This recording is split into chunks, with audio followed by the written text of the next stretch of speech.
Welcome to Beauty and the Beast, where we create a safe haven for Black men to engage in deep conversations and share their journeys in a judgment-free space. In each episode, we dive into topics that matter, from identity and relationships to personal growth and resilience. This is a space where your story is valued, your voice is heard, and your journey is shared with others who, like you, may feel alone in the world. Join us as we normalize conversations that are too often left unspoken and build a community rooted in support, understanding, and empowerment. Whether you're seeking connection, inspiration, or simply a place to be yourself, you're in the right place. Through heartfelt storytelling and insightful dialogue, the podcast aims to dismantle stigma and foster a deeper understanding of the emotional landscapes navigated by Black men, ultimately highlighting the beauty that emerges from their journeys. Let's break the myth that Black men are beasts. I'm Malik Baraka, leadership coach, skills trainer, workshop facilitator, and a man of the culture.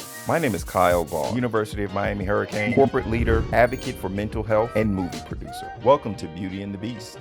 Let's start the conversation. What's up, Mr. Holt? Yes, sir. Good to see you, bro. Good to see you. It's my man, Malik. Man, thank you for being here, first of all. Thank you for having me. I really appreciate you coming and being in this intimate space that we have here. So I'm going to go ahead and dive into this conversation, right? So one of the reasons why we wanted to have you here is, at least me personally, I perceive you as a successful Black man in this world. Thank you. Right? I know you as Mr. Wall Street. I know you as a Harvard grad. I know you as a Auburn alum. I know you as I'm sorry, what was that? War Eagle. Yeah, okay, whatever. I know you as a husband, which I do know your wife very well. I know you as a father.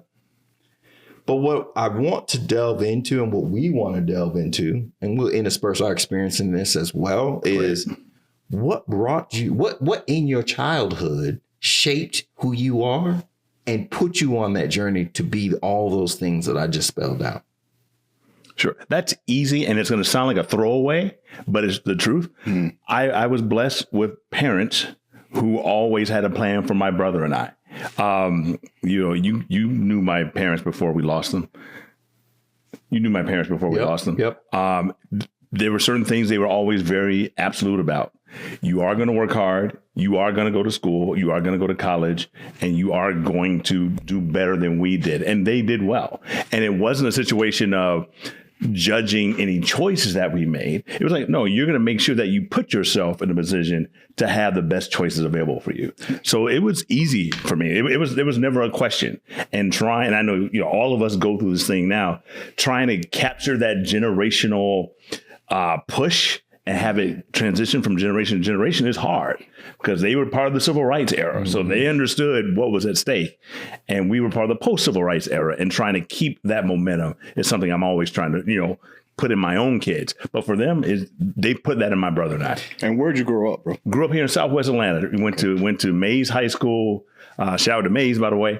But I'm from the SWAT. Mm-hmm. And I think that was a key part of my childhood. I went to school with the sons of doctors and lawyers and mechanics and, every people from all ways of life. And that really helped, push us. I have friends now who are accomplished business people, who are accomplished authors, and who are also just, everyday lay people who are just doing their part to keep the community up. And having that balanced perspective is a gift from being in the SWATs.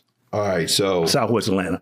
Yeah, SWATs, whatever. I'm from Miami, so I know Liberty City. Here we go. SWATs with no Carroll City. Don't get it twisted. My bad. All right, Carroll City exactly. Chiefs all day, every day. Oh, here we go. Yes, absolutely. So one of the things for me, being born and bred in Miami, right? I was not in a situation where I grew up around a lot of Black affluence, right? So I grew up in a dual parent household, mm-hmm. right? And you have amazing parents. Right. Thank you. And my boy here grew up in a single family household. Mm-hmm. And I will say, for me, that was more the norm, although a lot of people in my street had, both parents at home.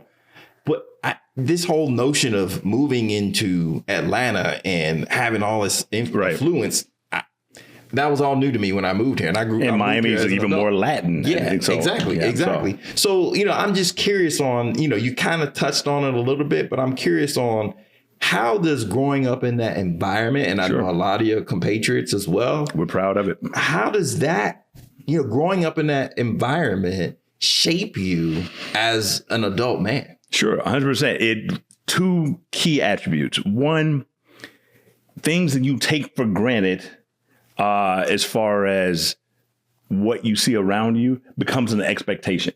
So, you said you grew up in Miami, in Carroll City, and I know Miami, much more Latin and a lot of different, aspects there. Here, I grew up under a Black mayor. I grew up under Black city council people. I grew up around people where the majority of the leadership looked like me. And so there was rarely a situation where we were limited by our race or limited by being Black men or whatever. Because no, I'm surrounded by, successful Black men of all aspects of life. So that's the first thing. And the second thing is, I think the benefit of me personally growing up in a 2-parent home is that my mother supported my father mostly, I know mostly with what he was trying to instill of us as Black men, but she was also successful and driven in her own right. And she made sure that, her stamp and the mothers around her, had that same influence as well. I'm sorry, because what I hear you saying is you grew up bougie as fuck. So I went to Mays High School. Pretty much. I went to Mays High School. Mays, I don't know if we ever told you this. There's an acronym for Mays. My Aren't You Sadiddy? That was the acronym for Mays. So yeah, that's what I grew up in. But take the bougie part out of it. It's like, no, we had high expectations, and because that's what we grew up around.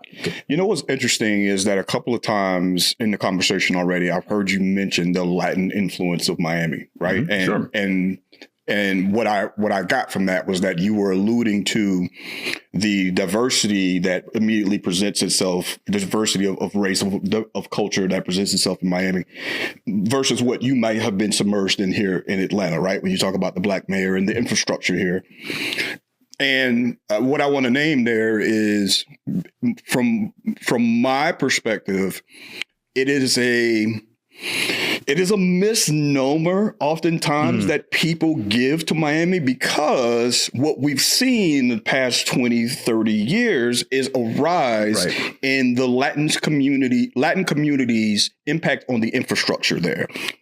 Political, economic, what have you. So it kind of gives people that aren't from there this perception that Miami's just very Latin. But when in fact, it is, I think more accurately, is extremely Caribbean. Okay. Right? Yep. But you don't understand that. You don't hear the same press about the Jamaican communities or the Haitian communities or any, the Trini communities or any of the other predominantly melanated Caribbean communities there, because they don't get the same plugs and they don't have the same economic and political power in Miami. And as an outsider looking in, I'm gonna maybe be arrogant and maybe correct you. They don't have the same publicly visible power, but underneath the surface, it's definitely there. 100%. Because 100%. My man Kyle, our boy Doug, I definitely recognize the strong Caribbean influence and thriving Caribbean communities in Miami. So I just want to add something. I was talking more about the more publicly political view. I agree, but I just want to add this point. What a lot of people forget was what established the Latin community was Cuba. Sure. Right? Where is Cuba? Where is Cuba? In the Caribbean. 100%. People forget that. 100%. Yeah. People forget that fact. So it's not what this podcast I'm trying to think where this podcast might be going. I'm like, I was about to say, even a number of Cubans forget that. Yeah, right, exactly. So, exactly. And the reason I call that out for more than just clarification or a shared perspective, it is when you talk about the community that nurtured you and how Black that was. What I'm seeking to name is, hey, there's extremely Black communities there as well that are agnostic of the Latin influence. I'm a perfect example of that because, as I shared with Kyle before, My father was from Cuba, and there's Cuban on my mother's side as well. I'm black as hell, bro. Of course. Absolutely. I wasn't reared in that Latin tradition. Understood. I was reared in that Black American tradition within Black American communities. And that's who really shaped me, so much so that I really don't know shit about the history of Cuba other than what I've taken the time to study on occasion. 100%. Understand. Yeah. So fellas, I want to move us along on some things. So and this is something I know intimately about you that a lot of people listening wouldn't, right? So I'm nervous. Yeah, be nervous. You talk very eloquently. You talk very confidently, right? But my question was about emotion. Right. That's really where my question began. So I want to have you delve deeper on that component and what did that do to your psyche in seeing, all these folks? I mean, because you went to school with the mayor's kids. You went to school with the councilman's kids. Like I'm not making this up. I'm not just. You guys went to see the CEO, the CFO's kids, right? Sure. And so you talked a little bit about how that shaped you, but emotionally, what does that do? And does it apply any undue pressure to you as it relates to what you need to do in life? Absolutely. And what you see and hear now is not what I was growing up, not what I was in my early 20s, because pressure, expectations, just being a young Black man in general, we've always buried those emotional signals. And my father, hard working and hard driving, he was definitely not the one who's going to give you hugs. He was definitely not the one who was going to, pat you on the and say, hey, it's going to be all right. It's like, no, I know what this world is waiting for. So I'm trying to prepare you for that. So sometimes you end up suppressing those emotional signals. Yeah. And call it machismo, call it bravado, call it just, masking the insecurity, all of those things. You can sometimes lean on the ego. You can lean on that when you can put the mask on and keep the bullets from getting to you. Yeah. But then you don't have most oftentimes you don't provide yourself the outlet to let it go. So that's a journey I didn't start until I was living on my own, candidly. Started dating and you start being around different people who aren't from Atlanta, who have their own experiences. And then I've been married for decades now, and I have kids, trying to think about the lessons that I learned that I want to impart on them and the things I don't want to impart on them. And having my wife and other influential people in our lives helps with that. Like, hey, ease up a little bit, right? Or there's a different approach. And what was key for me, and I talked about the influence of my father, and it didn't hit me until I got an email from him. He had just come up and spent some time with us. He had sent me an email. He's like, I am so proud of the father that you are becoming. And I see how you're doing different things differently than I did it. And I'm proud of you for it. Okay. All right. How'd that make you feel? As the tears, eased up, it made me feel great. As far as because we all know this fatherhood stuff, you never feel that you're doing it right. Yeah. Or every time out your own sauce. Exactly. Yeah. Exactly. Every time you think you're doing it right, then reality comes back. Oh no, there's something you took your eye off on the ball. Yeah. But hold on. This is me interrupting. I gotta tell you something. Right. What's interesting to me is a text message I get from this dude about fatherhood. Oh. Right. I'll get a random text message from Holt, and he's like, this little shit, I don't know how the fuck do you deal? I don't understand. And he'll just go off via text, and I'll be like, literally, it's okay. Exactly. Because I saw what you. It's okay. I saw the journey that you were on. It's like it's okay. Because Riley's older, 100%. I just wanted to let people know that's the shit that 100%. I'm gonna kill this cat. He's like, I can't believe this little motherfucker. Anyway, sorry, you just wanted to add that in. So anyway, but I want to talk about your father. Sure. Because you got a chance to know him. 100%. Yes, I got a chance to know both your father and your mother, and I love them to death. Same. Like it is to life. Let's say that, because I don't want to say to death. I love them to life. But your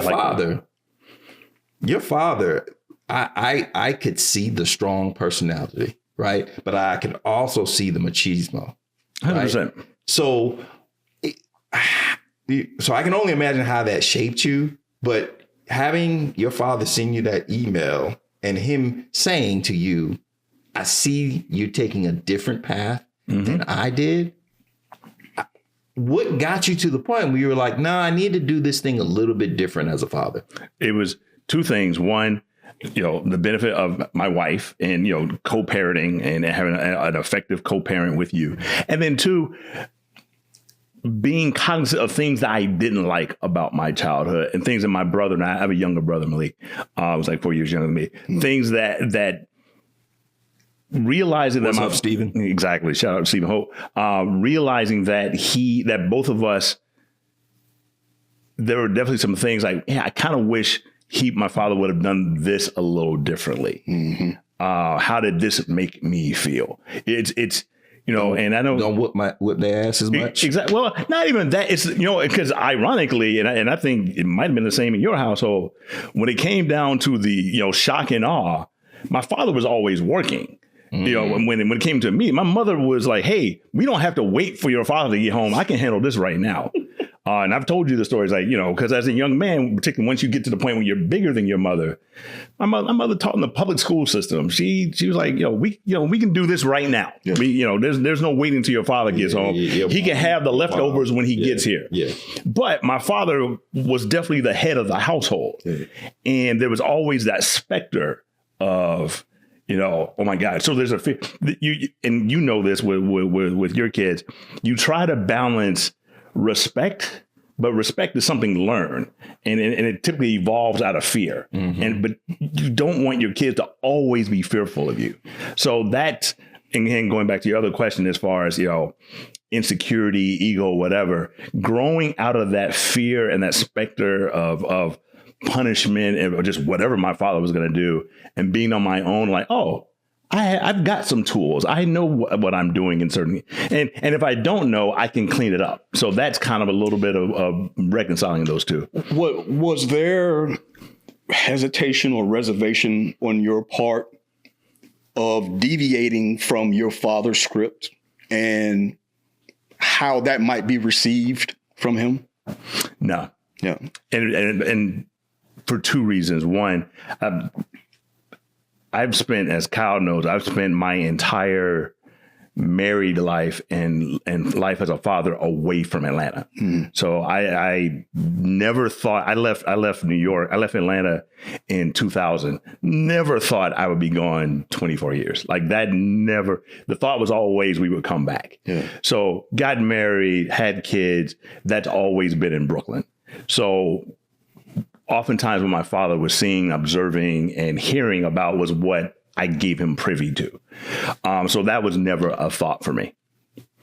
So you talked a little bit about what you see, and what we see here today is not who you were in your early 20s, right? So I see a very confident, strong-willed Black man. So what does insecure Michael Holt look like? Insecure Michael Holt looks like two things. We all like to joke, you and I, that's one of the things that you and I share in common. We all have good senses of humor. Sometimes you lean on that sense of humor more than you should, because you're like, let me deflect until I know deflect. So not defense deflect. mechanism. Yeah. Let's edit that out. Deflect. I'm up here making up words. Let me deflect the uncomfort that I'm experiencing with humor.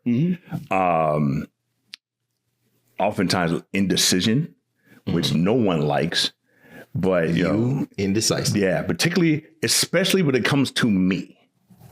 When it comes to my kids, when it comes to my wife, when it comes to the household, I can make a decision like that. When it comes to knowing what's best for me, that's why I'm always the most indecisive. I have learned something new about a thousand, okay. And I've got executive coaching that's trying to help me through this. I have a wonderful executive coach, shout out to Maya Hazel, who she and I have a phrase called, playing small. And sometimes when I put myself in a position where I play small and I'm don't have the confidence in my decision-making ability, so then I retreat. Do you have some sense yet through your coaching or other self-discovery of where that comes from, like where that inclination comes from? Sure. It comes from, again, how I was raised with my father, as far as being afraid to make a mistake and having confidence in my ability to actually, one, I might have the right decision. Yeah. And two, if it's not the right decision, I can fix it. It impacts how I manage my team. You know, I consider myself an inclusive manager, but sometimes I'm inclusive to a fault. So sometimes I'm like, hey, here's what we should do. What are people's thoughts? Well, I don't want to do it that way. I'm thinking about doing it this way. I'm like, why do you feel that way? This is okay. Let's talk it out. And sometimes, like, you know what? Actually, I like your way. Let's do it that way. But sometimes you're like, you know what? I hear you, but this is what we're doing. And that's where that sometimes that manifests itself as far as indecision. So I want to go back to insecure Michael Holt, right? So what I want to make sure we talk about is your experience in college. Sure. Right. And being insecure, right? And you just asked the question about kind of where does that come from and why is it so? But, you know, what are you feeling in college? Like, how are you making your way? How are you finding your tribe? How are you becoming the person we see today? But let's take it back to, I'm at Auburn and I'm a freshman now and I don't know shit about shit. Sure. No, you know what? The insecurity and the lack of ego, it didn't resonate as much when I was at Auburn. I went to Auburn, War Eagle, for a reason. I went to Auburn knowing that one, you know, it was, you know, black people were in the minority by far. Two, I was part of the marching band, so I knew I had a tribe. Three, we got a marching band nerd up in here. Oh, 100%. You know, I did it for 2 years. You know, saxophone, all that stuff, which gave me the opportunity to go to, you know, football games and travel. We, you know, marched in the inaugural parade, like all those wonderful things. But so there were lots of opportunities that were available for me. The only time I started playing small was, I'll never forget, my junior year. I chose not to run for student government president, even though people were pushing me to run for student government president. And I didn't run for two reasons. One, I was an inroads intern, and I just felt like, you know what? If I disrupt my internship, because part of if you're elected student government president, at least particularly at the time, and I'm sure it's the case, I had to be on campus during the summer. And I was like, I don't want to interrupt my internship, even though in retrospect, I'm sure we could have worked something out. Right. And again, I talked myself out of it. And then the other reason I didn't do it, because I was a very successful leader on campus. I was, you know, talking to one of the production people earlier about a lot of the things that she and I both did on campus. I didn't want to disrupt that by running against one of my good friends, particularly if I knew that I wasn't 100% committed to it. I talked myself out of running. Could I have won? Very good chance I could have won. He ended up running unopposed. What do you think you might have been afraid of? Having the conversations with my parents about, what do you mean? You got this great internship. You know, we're trying to get you prepared for a job. You don't need to do the student government stuff.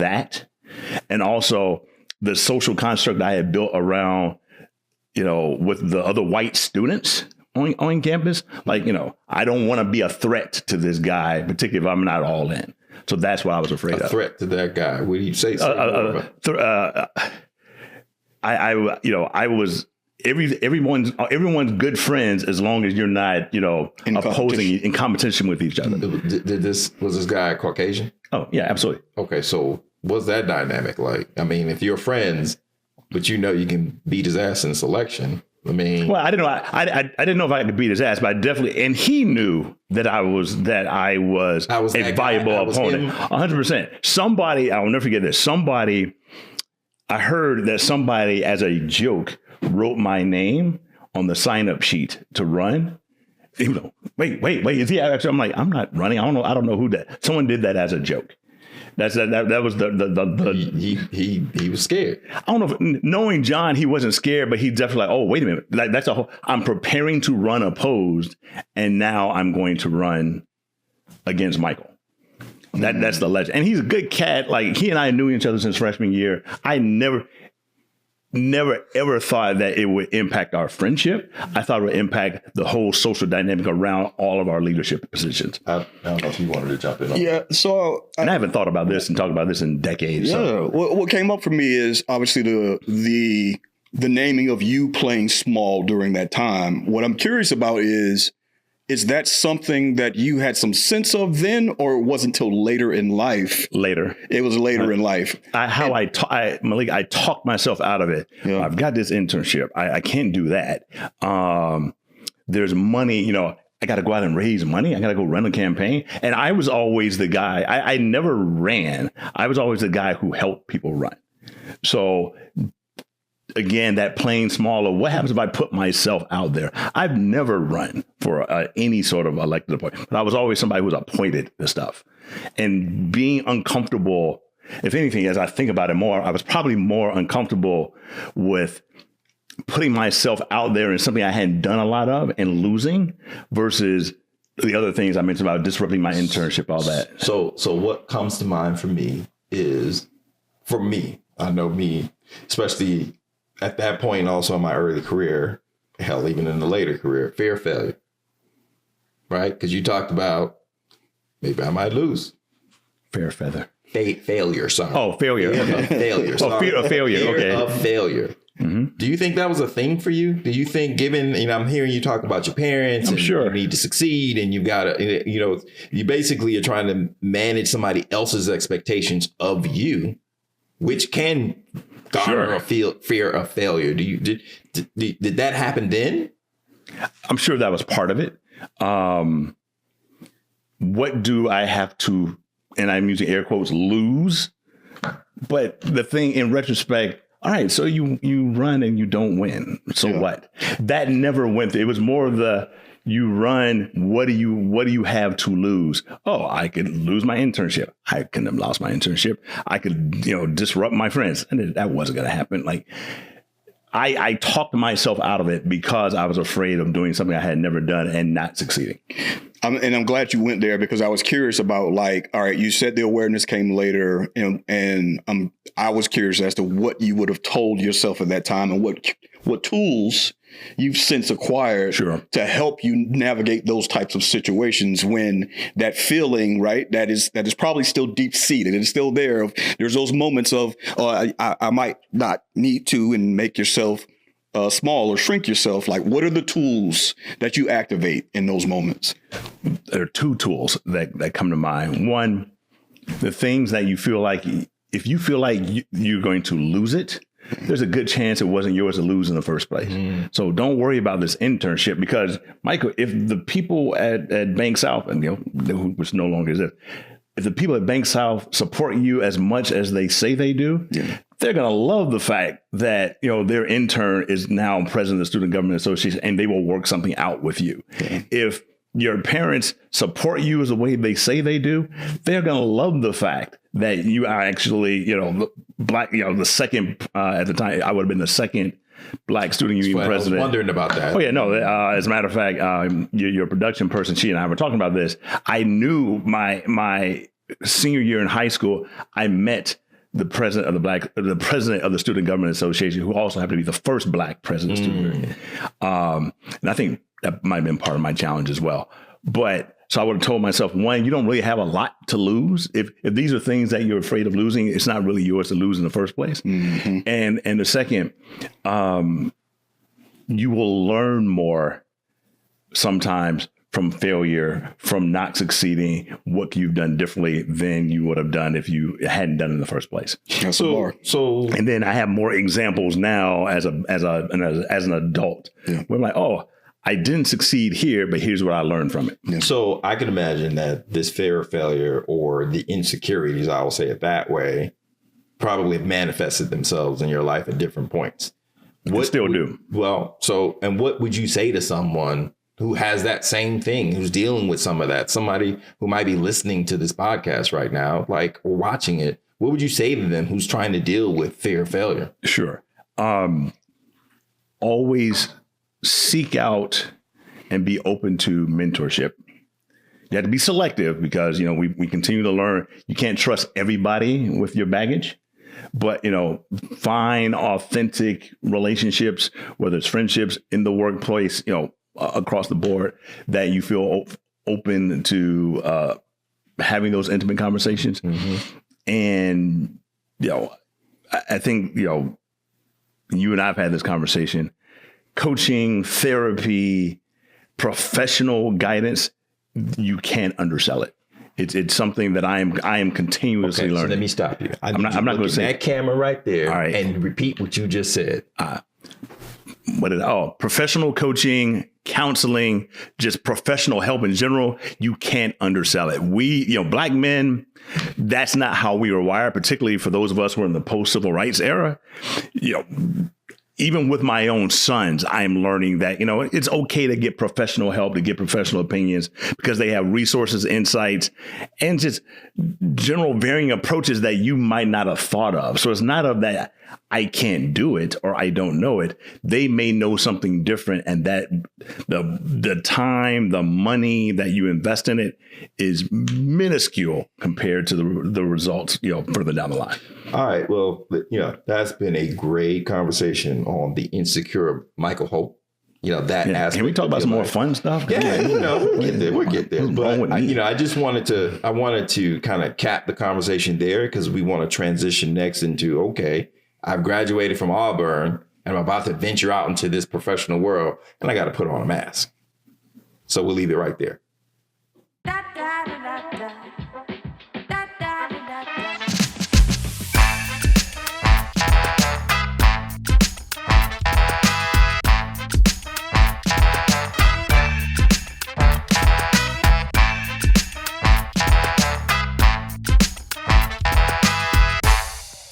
All right, Mr. Holt, because that's what I like to call you. We've talked about fatherhood. We've talked about what affluence and seeing Black folks' influence has done for you in terms of the influences had on you. Influence. This is interesting. We've also talked about fair, imposter syndrome, being small, all these things that we carry around in our baggage, right? So I kind of want to pivot a little bit and move into like your adulthood, coming out of college, entering the workforce. But before we go and talk about all that, how did we meet? Oh, it's very simple. And one of the interesting things, one of the key things about how I grew up, I had a core group of friends. We called ourselves the DBC Posse, Deacon Boys Club. And one of those included, one of my best friends, one of your best friends, Elliot Brown. And when you moved up to Atlanta, you and Nicole moved up here to Miami, Elliot being Elliot made you part of this community. And you and I because relatively speaking, we haven't really known each other that long. Next thing you know, we're including each other in each other's weddings. There was just an initial bond. Let me stop you, because I got to tell this story. Oh, amen. You've heard this story before. Now I'm nervous. Right? So I moved here in 2000, right? Moved from Miami to Atlanta in 2000. Wow, it was only 2000. Right? Yep. And our friend Elliot that he talked about went to University of Miami with us, right? That was my wife. My wife and his wife were roommates, all this stuff. We'll talk about that. Oh, we have talked about that, actually. And so I get introduced to this cat. I actually get introduced to his wife before I get introduced to him. And it was they were girlfriend at the time. And I didn't know them as a couple, right? And I don't know where this is going. Being here for, I don't know, a few months, and we would hang out, and, no kids. And she was my fiance at the time. I moved up here. We were engaged. This is when y'all lived on that big farm. The 4 acres. Yeah, you're right. The farm back in Riverdale. That's right. So we connect, right? And I'll never forget, we're out in the yard. Wife and I are just doing some gardening. I don't know shit about gardening. I've gone to Home Depot and bought a bunch of shit. That shit all died. And I get this phone call from him. He's like, "Hey, man, I need you to be in my wedding." What the fuck? Wedding? Like, dude, we just met. What the fuck you talking about being in the wedding? I'm like, I don't know. Okay. But then I thought about it. I was like, hey, no, that's my dude. I was like, this is my dude. Like, okay. Was it only 2000 when you moved there? Yes. Wow. Yes. So- and mind you, he got married in 2002. 2002. Yeah. Wow. And which means I would have asked you In 2001. 2001. Yeah, when we were playing it. Yeah. Yeah. So we didn't know each other. And the Wow. thing about me, friend, for me to call you friend is huge. Like I don't just like, just whatever. You got to earn that. You got to earn that. This is the fastest person to ever earn my friendship ever. Amen. Wow. I never thought about that. Amen. Absolutely. Probably even to this day. Yeah. And I was just like, I was taken aback. I was like, okay, you want me in your wedding? But let me tell you something, man. That wedding, Fire. what was that? What was the movie? I almost said Waiting to Exhale, but it ain't Waiting to Exhale. Wait a minute. What? Best Man. That was their wedding. But guess who it was? St. Thomas. Virgin Islands. I was just like, I didn't know black people got down like Oh, okay. Because you talking about the best man. I'm like, there was a whole bunch of stories with mine. I'm like, whoa, wait a minute. Hey, Wait a minute. I like that. Okay. It was a wedding itself. Okay. I'm like, now I gotta go talk. know it was gonna be that kind of podcast. I gotta go talk to Elliot. Like, is that something you need to tell me? Yeah, some big reveal. But it was. No wedding, but and that was. I remember what was so cool about St. Thomas. Because Tiana, shout out to my wife Tiana, she was the one who wanted the destination wedding, and after we got married there first, exactly 100%, and you were part of the reason why I'm like, oh, okay, I guess I can feel comfortable with this. You're right, it was the vibe was cool. Oh yeah, like remember the staff would stop while they were working and watch the wedding. I've never seen a black folk wedding like that in their life, and it was so much fun. So anyway, I appreciate that. I forgot about that. Here's what keeps coming up for me though. Like him, I am also the person where like you have to earn that title, maybe. Right? Because I can be that guarded with myself. I'm curious as to how or what the impetus was for you to feel that connected to him, to be like, yeah, we haven't known each other for that amount of time, but this brother is important to me. Sure. To bring him into this very, very sacred ceremony. Like, how did that connection besides you counting him about his top loading VCR and helping him move? But anyway, we can. Y'all go stop talking about my collector's item. Anyway, I'm sorry. So that's why I don't have you in my house anymore. That's an easy one because of Elliot and the crew that we rode with, we got together regularly. So Kyle and Nikki got jumped in pretty quickly. Like the constant cookouts, constant gatherings. If anything, I would say LS Friday nights. Oh my God, LS Tekka on Friday nights. Like many a night we closed down this place, LS Tekka. Off of Ponce. Because we just like getting together. So it's oftentimes when you're saying like you have to earn that friendship, it's earned because the interactions were constant. Oh, yeah. And then there was the whole thing, you, Elliot, and Tiana worked together. Yeah. So Elliot and Kyle got a chance to see my relationship evolve over time and hear it evolve. Because he says girlfriend at the time, when I moved here, they weren't dating. He was dating somebody else. But that's a whole other story. Wow, that's what we doing. Yeah, I'm just saying. Is that what we doing on camera? Anyway, okay. I don't. But hold on. Okay. So we all digress. Exactly. I'm like, that's what we doing on camera. I want to bring it back to this emotional journey. Yeah, absolutely. So now. So you graduated from Auburn and you're entering the workforce. Yes. I know you took a little bit of a break before going to grad school. So what's that dynamic like in terms of making that jump from the insecure Michael to I'm now the professional Michael and I'm putting on the 3-piece suit to go into the financial world? I don't mean to be this guy, but I before we segue to that, sure. This is sticking in my spirit. So I got to ask. All right, no problem. Let's go there. I don't think I quite gathered why we became friends so quickly. Sure. Right? And what was it that allowed you to be that vulnerable with this man that fast? That's what I'm ruminating. No, and again, regular interactions. Right. Because we all just like being together so much when you're having those interactions and it's the same, collective group of people. Yeah. The walls come down quicker. Quick. The fact that he moved here with his fiance, we got a chance, when you're in a significant relationship, you see a lot of the different aspects of your personality come out. So I saw Kyle evolve, and same with me as I was, contemplating leaving Atlanta and I was, getting very serious with this young lady I was dating and all those things. So you see us mature, evolve, and that just gives a level of intimacy that it typically takes years and years to achieve. And we've been through some things. He's even and some of the friends we've had. He's divorces, parental illnesses, and deaths. He and I, one particular thing that you and I have in common was navigating the relationships with our younger brothers. You're right. And we would talk a lot about that and how Kyle and I had similar perspectives, challenges, and joy from that. I forgot about that, actually. You're right. So, just having a lot of things that we bonded over quickly that got a chance to grow because we were together all the time. Shout out to Mark Bone. Absolutely. Shout out to Stephen Holt again. And being around his parents, I remember your parents coming to their first Christmas Eve party.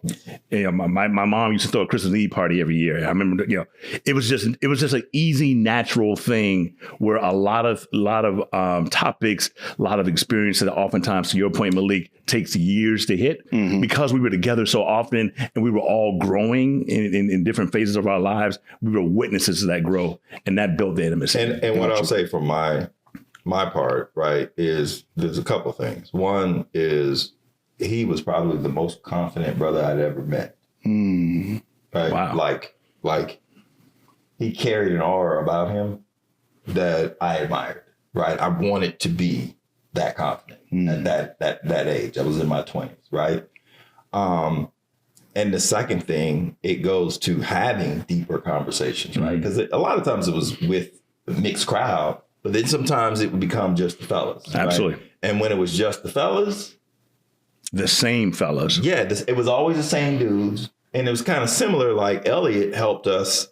He allowed the walls to come down really easy because it was like, oh, you knew Elliot? You grew up with Elliot? Oh, okay, cool. You went to Miami with Elliot. You went to Miami with oh, okay, that's cool too.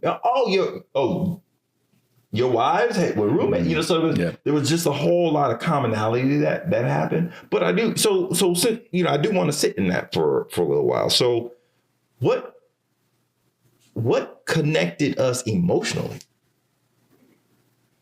I think two things. One, again, you were engaged to Nicole, and you guys had bought property together, and I think while you guys were going through that, and I'm, considering leaving Atlanta with my now girlfriend and all that stuff, I think seeing that and having those conversations about, we're still young, but we're having grown man conversations with each other.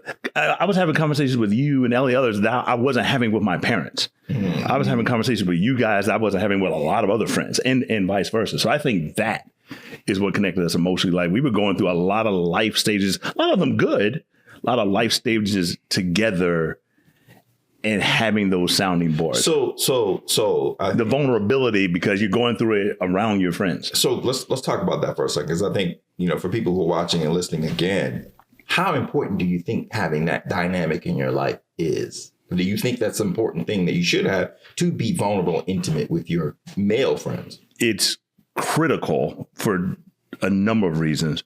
One, we don't have all the answers, and your boys are going through similar things. Might not be the same thing, but going through similar things, and they know you. Like you can, you and I've had, one of the best conversations you and I've had recently is when you just called me out of the blue. Yes. Over the summer, and we just started talking about counseling. You'd be like, "Hey, Michael, I feel like something last time I talked to you, something in your spirit is not quite right." Your boys know that, and I didn't even know it. You noticed it before I did. Your friends know the history and the background. Like when I'm talking about like, hey, I'm trying to figure out the situation in my marriage, how to do this, you know, the person I'm talking about.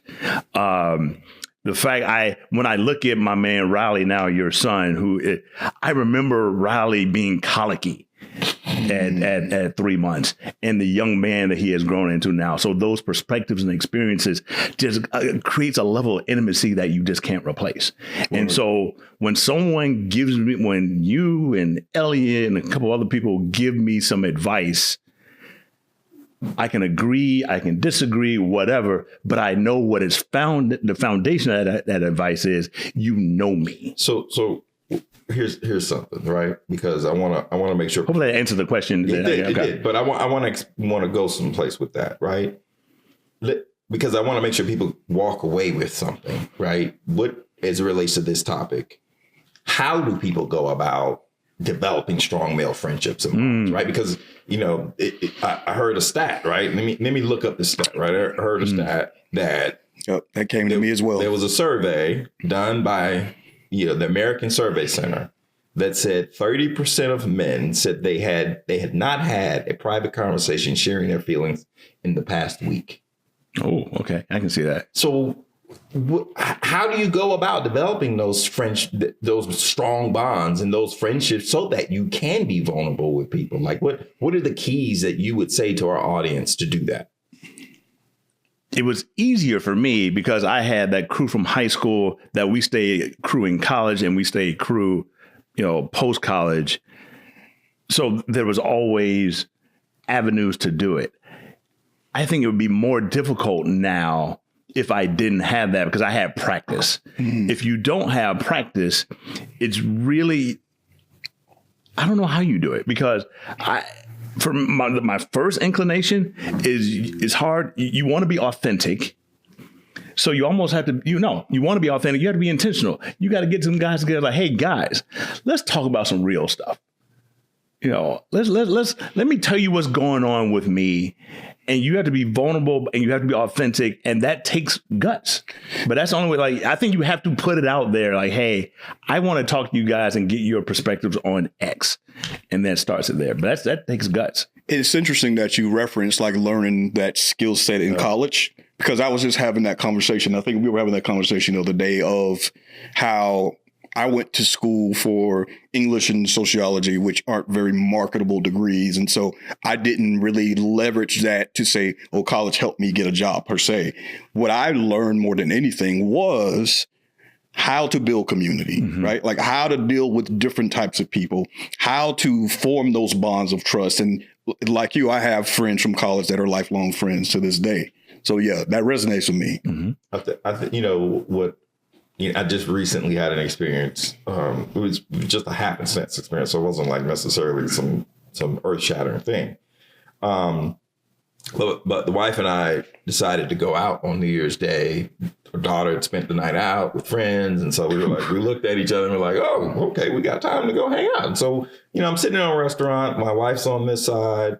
And this young lady sitting on another side, and no, it's not going to that crazy place. But she just the best man. Sitting there, and she talks to. She's sitting there, she's talking to the bartender off and on, and then all of a sudden, another young lady walks in and sits next to her. They don't know each other. They strike up a conversation. They start talking, and next thing I know, they're having an intimate conversation about dating in Atlanta, right? And there's two Black females. I don't see that happening with Black men. No, we don't do that. Right. So I feel like, we've got to find a way to, be vulnerable with people, like so that we can have those hard and tough conversations without judgment. Right. I think that's the challenge. Right. Because I think for me, at least, because I'm not a therapist and I said this before, I think for me, it's critical that you have intimate conversations with other Black men, because you said it, right? You said it earlier about the fact that you can have the conversation with your boys and they pick up things and they know that, you're going through something. But I would even submit to say that it doesn't have to be somebody you're really close to who can pick up on the fact that you're going through something. So I just want to make sure people feel and understand that we gotta, as Black men, we gotta find ways to be intimate. right, with one another. And I know that's a taboo word for us. And I know vulnerability is a taboo word for us. Absolutely. But I think it's something that we should practice, right? You talked about the fact that, it's a muscle that you have to use. I think it's that concept of sleeper cells that we kind of talked about before, right? Interesting. Right. So we know that we encourage people going to therapy, right? We encourage community. We encourage all of these things, but everybody in earshot is not necessarily going to go. So it's incumbent upon the people that are motivated and dedicated to going, right, to doing these things, to building community, to opening up these spaces, to being vulnerable, to be able to be in the community, to be in our culture and be that catalyst without even naming it out loud, without waving the flag to say, hey, guys, go to therapy and do all these things. It's being that person or that sleeper cell that has infiltrated these different spaces within our culture and can create that energy, a groundswell of that energy without even naming it. I think key to that, Malik, is expectation as well. Mm-hmm. There's interactions and sharing, and I love the sleeper cell analogy. But also feeling like you and I just finished talking, a while about like how our lifelong friendship developed. Every interaction doesn't have to be a lifelong friendship. Mm-hmm. And I think that's what key is, Kyle, you're saying. Yes. These are two women at a bar who are willing to be vulnerable and then go their separate ways. For sure. And there's got to be a trust that what you and I are going to have these interactions, this conversation, I'm going to give you something, you're going to give me something, and be okay. Like, hey, we don't need to get each other's number. We don't need to stay in touch. Like, we're all busy. It's really more about let's make the best of the moment and then see where it goes from there without an expectation. I want to take a small, I don't want to call it a commercial break because it's not a commercial break. But what I want to do is I do want to talk to the audience. And I want to say, if you're watching and listening and want to be a part of community, be a part of a community, we are here for you. Just go to our website and follow the link. Let's connect. So, good plug. With that being said, I do want to spend a few minutes talking about fatherhood, husband, professional, right? And also you talked a little bit about therapy. I want to understand I talked about insecure Mike to the person you sit here today. So with that backdrop of being a father, being a husband, being a professional, how do you become the confident Mike? I mean, what was that journey like? And what can you impart on people listening to say, this was my journey, but this is how you might want to go about it? But see, I bristle a little bit. And you know this, and my wife will be the first one to say, I don't consider myself confident. I'm probably an introvert that hides in his extroversion. What? 100%. It's easy for me. It's, we were just talking about having, intimate conversations, things like that. It's easy for me to meet people and talk and strike up a conversation versus going the next step. I never would have guessed it. It's because I don't know why that is. Scientists call it an ambivert. I like that. I've never heard that phrase before. Yeah, absolutely. That's the concept. Yep. My wife Tiana will tell people all the time, and she says as a joke, Michael doesn't like people. Yeah. She and you'll hear it. It's because I'm still trying to feel comfortable around people. Exactly. She'll say exactly. She said Michael doesn't like people. I'm sitting here laughing because you know how many times I've had a conversation with you and it starts with these motherfuckers here. Exactly. Exactly. And it's because I'm trying. So going back to your question, I'm still. There are things I do with confidence. But there are also other things I'm like, okay, we'll see how it ends up. But there's still insecurity. There's still a struggle of, am I doing it right? Especially with kids, especially as a married man. Tiana and I have a running joke.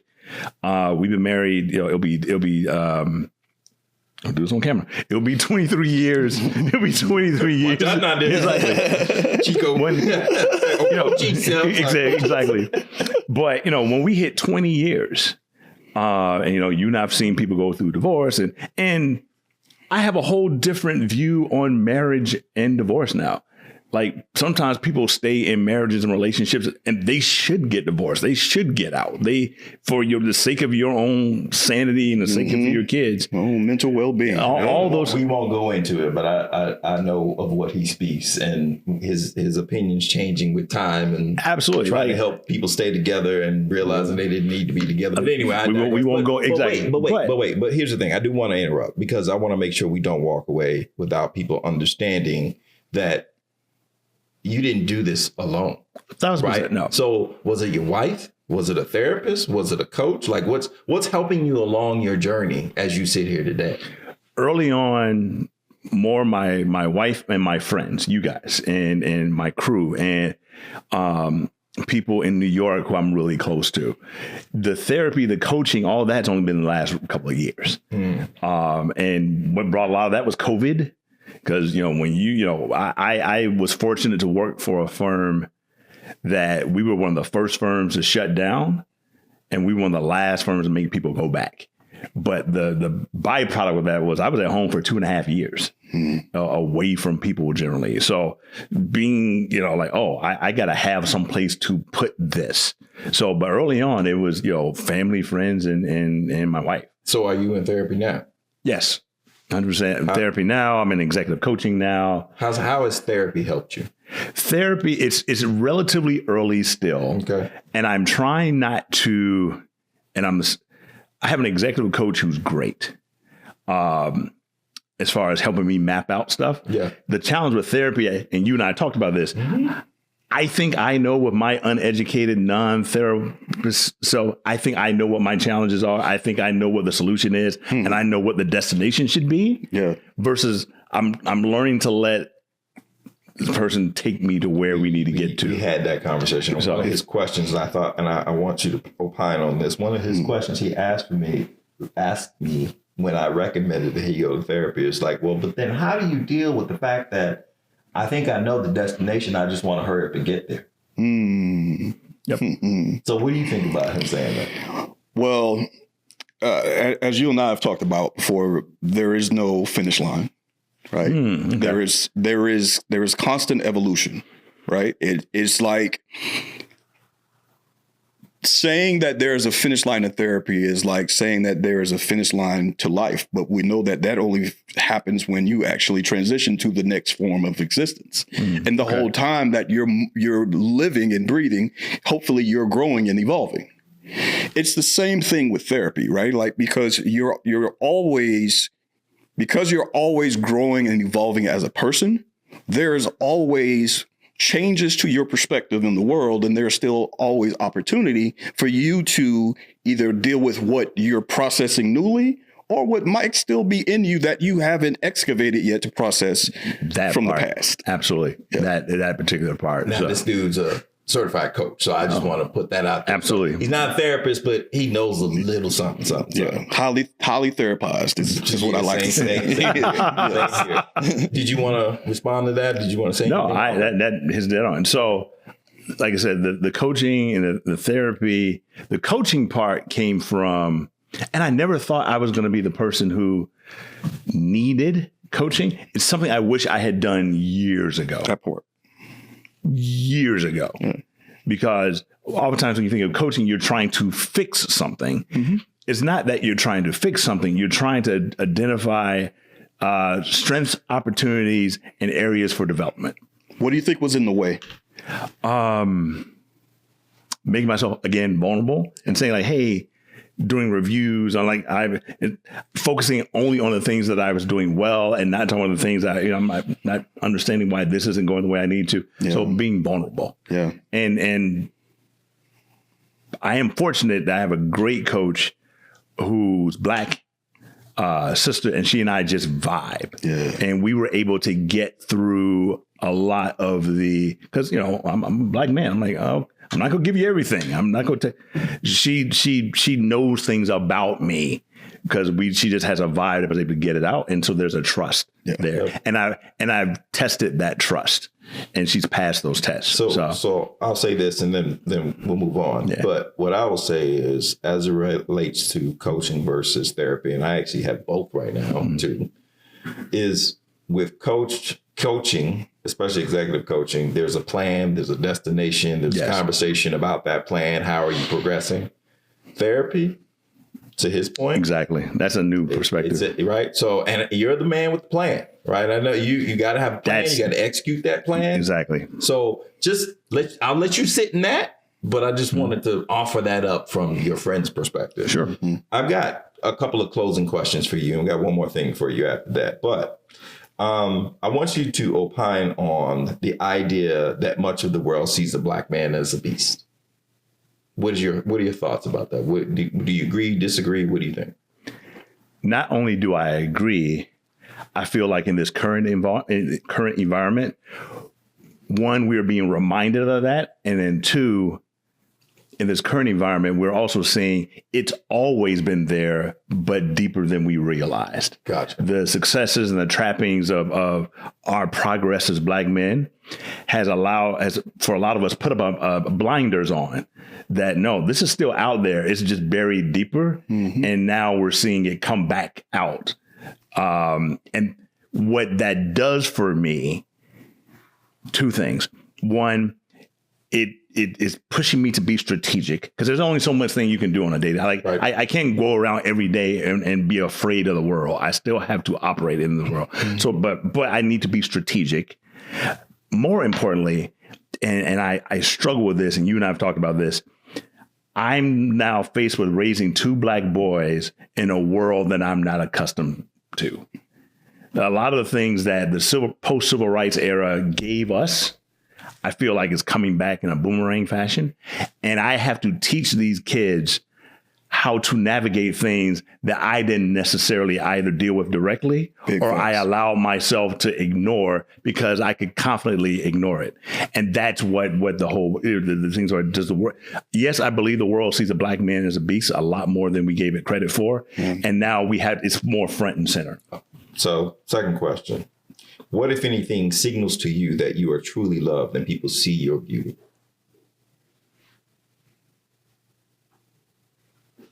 One more time.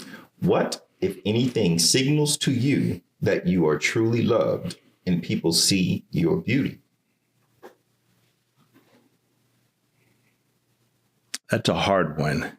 I definitely feel like my sons truly love me. And because they say it, they demonstrate it. They even when my 15-year-old, he and I are butting heads as teenagers and fathers do.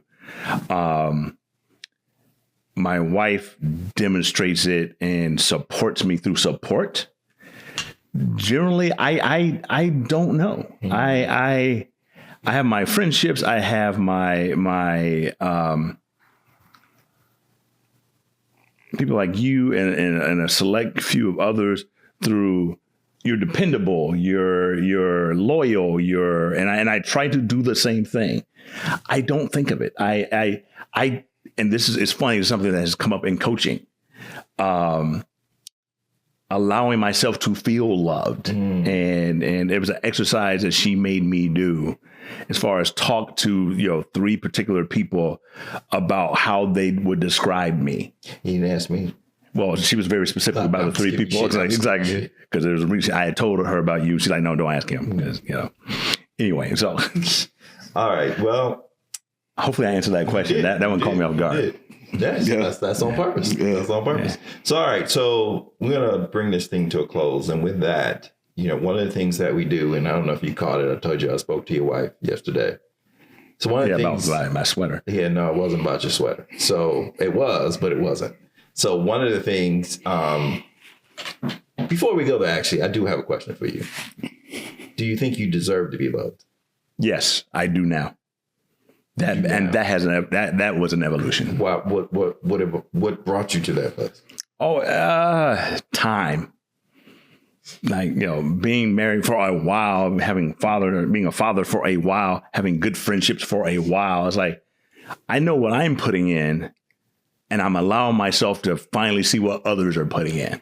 Dude, I would tell you this, and I knew this was going to be the case.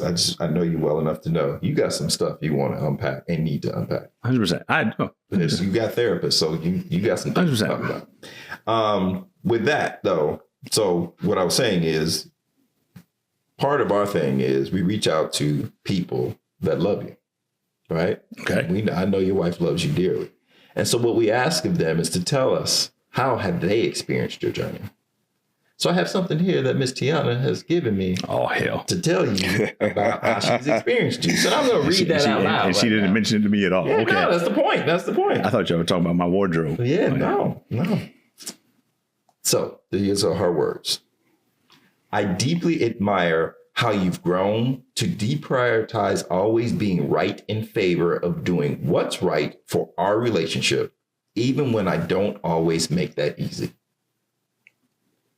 As the father of my children, I am continually inspired by how you stand 10 toes down for our delicious boys, despite the beautiful chaos of fatherhood not being something you initially imagined for yourself. Whew. You're the father who runs alongside his firstborn son while wearing dress shoes and a suit, ensuring he doesn't give up on himself during black belt testing. You're the father who recognizes that our youngest son deserves to be seen beyond his role as the beloved baby of the family, celebrating him for his own unique gifts.